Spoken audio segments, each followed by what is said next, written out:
So you have a flat tire. Flip your bike over onto the handlebars and seat. Shift to the smallest cog on your cassette.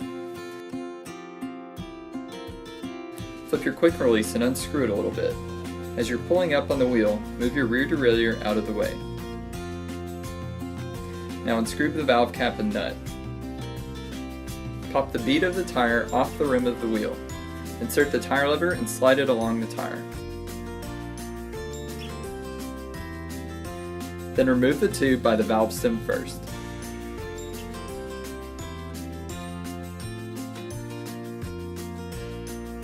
Pump up the flat tube and listen for air leaking out of the tube. If there's a single hole, it is a puncture flat, and you need to remove the object that caused the puncture from the tire. Get your new tube and inflate it enough to give it a little shape.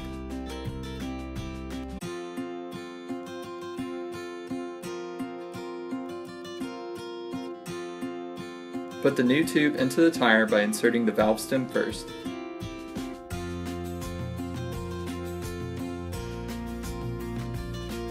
Pop the bead of the tire back onto the rim, taking care not to pinch the tube in between the tire and rim.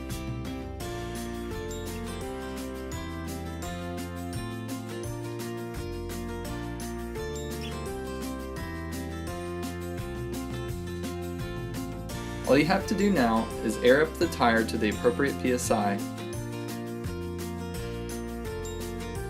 and screw down the press the valve, cap, and nut.